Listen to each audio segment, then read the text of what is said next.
Hello बच्चों, आज ये बात करेंगे कि फिजिक्स के न्यूमेरिकल हमसे क्यों नहीं बनते, फिजिक्स एक डिफिकल्ट सब्जेक्ट क्यों लगता है या फिजिक्स एक बोरिंग सब्जेक्ट क्यों लगता है। सबसे पहली लाइन जिससे वीडियो में स्टार्ट करूंगा, अगर आपको फिजिक्स बोरिंग लगता है तो आपका फिजिक्स का टीचर बोरिंग है।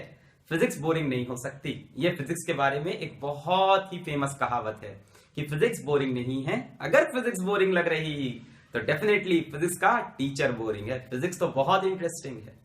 मुझे इतने अच्छे से न्यूमेरिकल सॉल्व करना या इतने अच्छे से कंसेप्ट समझना नहीं आता था। मैं भी आप जैसा था, मुझे भी प्रॉब्लम होती थी, वही गलतियां मैं भी करता था जो आप करते हो, और मुझे भी लगता था फिजिक्स बहुत ही डिफिकल्ट सब्जेक्ट है।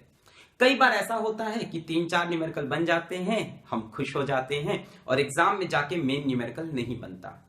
तो क्या क्या गलतियां करते हैं और कैसे फिजिक्स के न्यूमेरिकल्स पार्ट को हम स्ट्रॉन्ग कर लें। थ्योरी तो हम पढ़ लेते हैं, मजा आ जाता है, न्यूमेरिकल को कैसे स्ट्रॉन्ग कर लें, वीडियो लास्ट तक देखिए। हम आपको स्टेप बाय स्टेप बताएंगे। अपना एक्सपीरियंस है पूरा का पूरा, हम आपके सामने आज पूरा शेयर कर देंगे। मतलब अपना सीक्रेट जिससे हमने फिजिक्स सीखी वो हम आपको देंगे, ठीक है। और ये प्रोसेस आप लगाएंगे तो ग्रेजुअली 10th 11th 12th करते करते करते आप बहुत स्ट्रॉन्ग बन जाओगे फिजिक्स में। एक दिन आप भी फिजिक्स किसी को पढ़ाने लायक हो जाओगे। सबसे पहला स्टेप है फॉर्मूला याद करना। मेरा यही तरीका है, कंसेप्ट नहीं, पहले फॉर्मूला याद कर लो और फॉर्मूले में हर टर्म की क्या मीनिंग है ये समझ लो, ठीक है। जैसे F is equals to ma है तो F फोर्स है, m मास है, a एक्सक्लेरेशन है। इस तरह से हर टर्म की मीनिंग समझ लो, फॉर्मूला लिख लो और याद कर लो। जैसे S is equals to ut plus half at square, या कोई भी फॉर्मूला हो सकता है, whether it is of 10th 11th और 12th के फॉर्मूले भी हो सकते हैं। Potential energy of two charges हो सकता है 1/4 pi epsilon not Q1 Q2 by R, ठीक है। तो हर टर्म की मीनिंग की एप्सिलॉन नॉट क्या है, Q1 क्या है, Q2 क्या है, R क्या है। सबसे पहले ये स्टेप है फॉर्मूले को लिखना और फॉर्मूले को समझना। अब तुरंत फॉर्मूला पढ़ के बच्चे क्या करते हैं, क्वेश्चन पे जंप करते हैं। मैं भी करता था और ये बहुत बड़ी मिस्टेक है, ये नहीं करना। फॉर्मूले के बाद स्टेप 2 है कंसेप्ट। अब मैक्सिमम जो ट्रेडिशनल टीचर होते हैं वो बोलेंगे कि पहले कंसेप्ट करो तब फॉर्मूला। नहीं, ये बोरिंग हो जाता है।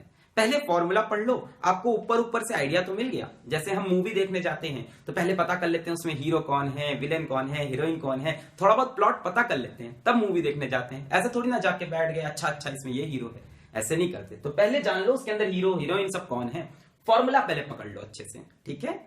I am trying to make it little funny, but चीजें एकदम पक्की जाएंगी। वीडियो देखो, पक्की एकदम चीजें आपके अंदर तक चली जाएंगी। फॉर्मूला पकड़ने के बाद आओ कंसेप्ट पे और एक जनरल रीडिंग करो कंसेप्ट की, बहुत समय मत दो, एक जनरल रीडिंग, हल्का सा कंसेप्ट समझ लो। अब आए स्टेप 3 पे। स्टेप 3 पे आपको मोस्ट इजी एग्जाम्पल सॉल्व करने हैं। एग्जाम्पल दिए होते हैं ना, बुक्स में दिए होते हैं कि नहीं, कि इजी न्यूमेरिकल्स जो दिए होते हैं कि सॉल्व एग्जाम्पल, पहले उनको सॉल्व करो। कैसे करना, जहां पे सोल्यूशन है उसके ऊपर हाथ रख लिया या बुक रख ली और ट्राई किया, जब बहुत देर बाद नहीं आया तब सोल्यूशन देखा। इस तरह 2 मोस्ट इजी एग्जाम्पल कर लो, सबसे आसान वाले, एकदम इनिशियल वाले, ठीक है। ठीक है, फॉर्मूला आ गया, कंसेप्ट आ गया, 2 आसान न्यूमेरिकल से थोड़ा सा बिगनिंग हो गई है।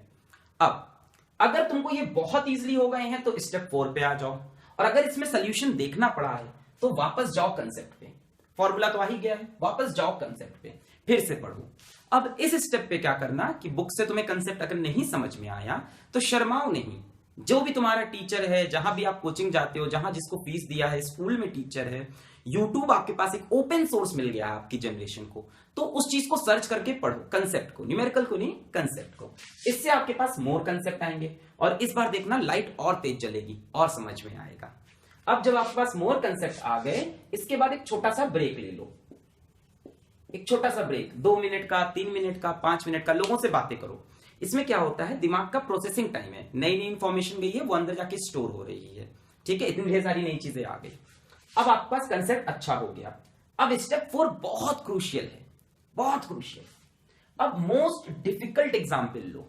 ट्रेडिशनल तरीका क्या होता है, इजी डिफिकल्ट डिफिकल्ट, ऐसे नहीं, सबसे इजी करा, कंसेप्ट 2 बार पढ़ चुके हैं, अब आ जाओ मोस्ट डिफिकल्ट एग्जाम्पल पे।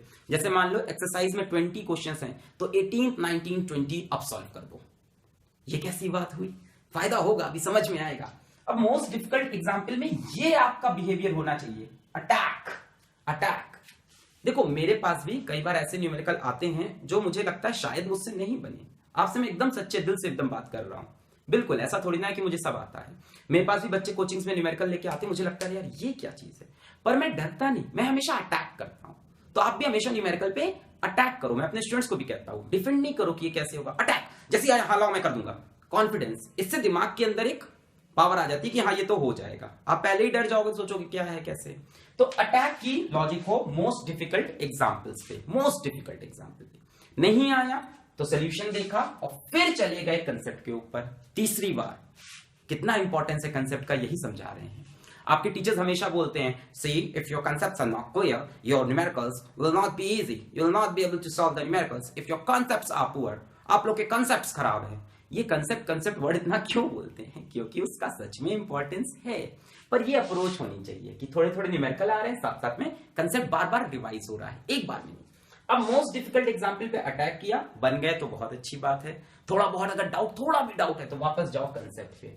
अब इस स्टेप पे कंसेप्ट को एकदम क्लियर करना है, मतलब थोड़ी बहुत डाउट भी रह गई। जैसे मैं आपको एग्जांपल देता हूं, फॉर्मूला ऑफ एक्सक्लेरेशन होता है, क्लास 9 में पढ़ते हैं, a is equals to v minus u by t, final velocity minus initial velocity upon time. What is t?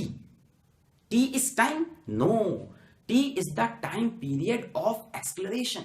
जब तक एक्सक्लेरेशन हो रही है तब तक का टाइम है t। जैसे वो रॉकेट वाले सवाल इसीलिए फंसते थे तुम्हारे, क्योंकि टी की मीनिंग नहीं समझी थी। तो एक एक वर्ड की मीनिंग कंसेप्ट से समझ जाएं आप। कैसे समझेंगे? बुक से या यूट्यूब पे वीडियो से, या अगल बगल जिसको फिजिक्स आती है उसको पकड़ो, शर्माओ नहीं, ठीक है। जैसे क्या होता है कि मेरा एक फ्रेंड था, वो प्लेन में बैठा था और उसको प्यास लगी थी बहुत, ठीक है, और उसने पूरी जर्नी में पानी नहीं मांगा। तो उसने आके ये सब बताया, हमने कहा यार वो पानी दे देते हैं, तुम मांग लेते, शर्मा क्यों रहे थे। तो हम लोग मैक्सिमम टाइम लाइफ में ना शर्माते रहते हैं कि अरे यार छोड़ो, अरे यार क्या सोचेंगे, वो क्या सोचेंगे। इन सब का समय नहीं है। मेरा मैथ्स का टीचर मुझसे ये बोलता था, शर्माओ नहीं यार, कोई इमेज कोई चीज सब होती ही नहीं है, शर्माओ नहीं, पूछो, सीखना है कि नहीं, यू हैव टू लर्न, पूछो। तुम बेवकूफ साउंड करोगे, क्या हुआ, अब तो आ जाएगा जब कोई बताएगा। तो इस बार कंसेप्ट एकदम स्ट्रॉन्ग करना है। सबसे पहले मोस्ट इजी एग्जाम्पल 2 किए, उसके बाद मोस्ट डिफिकल्ट कर लिए। अब देखो इस बार कंसेप्ट हो गया तुम्हारा बेस्ट। अब आ जाओ इजी न्यूमेरिकल पे। अब ना बटर की तरह, मक्खन की तरह क्वेश्चन सॉल्व होंगे।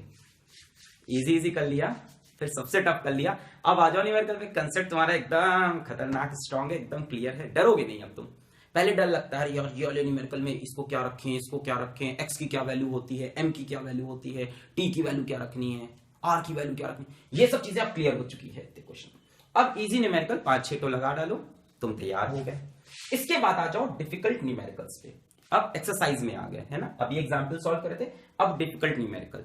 कैसे पता चलेगा डिफिकल्ट है? जिस आपके दोस्त ने एक्सरसाइज सॉल्व कर रखी हो उसे कॉल करो, बोलो यार इसमें कौन सा क्वेश्चन नहीं बना है तुम्हारा, वो बताएगा 17th वाला नहीं बना, 25th वाला नहीं बना, तो उन क्वेश्चंस को उठा के सॉल्व कर दो। अब तब देखो अगर वो सॉल्व हो गया तुम्हारे अंदर का कॉन्फिडेंस, और अगर वो नहीं होता है तो फिर जाएंगे कंसेप्ट, और कंसेप्ट को और स्ट्रॉन्ग कर लेंगे।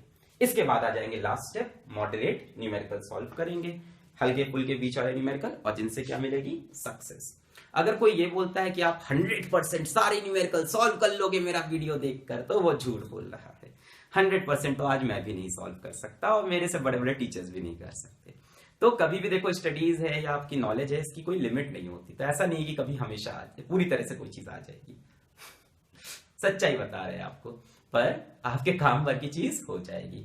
सो what you have to do, step 1, सबसे पहले फॉर्मूला लिखा, टर्म्स को समझा, कंसेप्ट हल्के से पढ़ाई की थोड़ी बहुत, आगे इजी एग्जांपल किए, कॉन्फिडेंस बूस्टअप हुआ। फिर इसके बाद आगे कोई 2 एग्जांपल, इसके बाद मोस्ट डिफिकल्ट एग्जांपल किए, अटैकिंग टेक्नोलॉजी से, ये नहीं कि डर रहे, अटैक करके मोस्ट डिफिकल्ट एग्जांपल। फिर गए, फिर से कंसेप्ट पढ़ा, कंसेप्ट को एकदम अच्छा कर लिया, टीचर से पूछ के, किसी से पूछ के, बिना शर्माए। फिर आ गए इजी न्यूमेरिकल्स किए, जितने भी न्यूमेरिकल्स मिल रहे हैं एक्सरसाइज में, और फिर आ गए डिफिकल्ट न्यूमेरिकल्स पे, और उसके बाद मॉडरेट। मेरा तरीका यही है, पहले इजी, फिर मोस्ट डिफिकल्ट, तब मॉडरेट। इससे क्या होता है ना, जब तुम मोस्ट डिफिकल्ट कर लेते हो ना, तुमको बीच वाले क्वेश्चंस बहुत इजी लगते हैं। एग्जांपल दें, ओके, सपोज कर लो तुम क्लास 7th में हो, ठीक है, और तुमको क्लास 7 का कोई टॉपिक बहुत बहुत मतलब तुमको लग रहा है कितना कॉम्प्लेक्स है, तो समझ में नहीं आ रहा है कैसे होगा। और मान लो जब तुम क्लास 9th में आते हो, तब तुम्हें लगता है यार 8th क्लास की चीजें, 7th क्लास की चीजें कितनी ईजी थी, क्योंकि आप ज्यादा डिफिकल्ट चीज से लड़ चुके हो, ज्यादा बड़ी चीज से अटैक और लड़ाई या जूझ चुके हो, तो आपको छोटी चीजें इजी लगने लगती है। लाइफ में देखो कि हमारे पास जब छोटी प्रॉब्लम्स होती है हम उससे डरते रहते हैं, बड़ी प्रॉब्लम है उससे भी डरते हैं, पर एक बार बड़ी प्रॉब्लम से लड़ लो तो छोटी प्रॉब्लम्स लगती है, अरे यार ये कर लिया, ये सब क्या है, मैंने तो वो क्वेश्चंस कर लिए जो बाकियों के नहीं हो रहे थे। इससे कॉन्फिडेंस बूस्ट अप होता है और कंसेप्ट एक बार में सबसे स्ट्रांग हो जाते हैं। तो ये कुछ एक बेसिक टिप्स थी। बाकी यार सबसे मेन चीज जिंदगी में मेहनत है, उसके सिवा और कुछ नहीं है। Hard work is the key of success, इसके बिना तो कुछ हो ही नहीं सकता। बाकी ये कुछ टिप्स हैं जिनको आप लगाइए। जो आप ग्रॉस एरर्स कर रहे थे वो मत करिएगा कि सीधा क्वेश्चंस करने बैठ गए, 4 क्वेश्चन किए फिर रिजेक्ट कर दिया, अब नहीं होगा, या 4-5 क्वेश्चन लाइन से हो रहे हैं तो उसी तरह के क्वेश्चन किए पड़े। ये भी होता है कि बच्चे क्या करते हैं, इजी न्यूमेरिकल लेके बैठ जाते हैं, 10-12 इजी लगा रहे हैं, टाइम वेस्ट कर दिया आपने 10-12 इजी लगाया, माइंड की कैपेसिटी खत्म, अब आप बैठ गए, आपको लगा चैप्टर आ गया, एग्जाम में क्वेश्चन मॉडरेट या डिफिकल्ट आया, आपसे सॉल्व नहीं हुआ। तो 2 इजी लगाओ, फिर उसके बाद मोस्ट डिफिकल्ट लगाओ, फिर इजी न्यूमेरिकल्स लगाओ, फिर डिफिकल्ट और लास्ट में मॉडरेट न्यूमेरिकल्स, और इसके बाद अपने बोर्ड में आए हुए सवाल कर लो। ये मेरी टिप्स थी फिजिक्स के किसी भी न्यूमेरिकल को सॉल्व करने के लिए।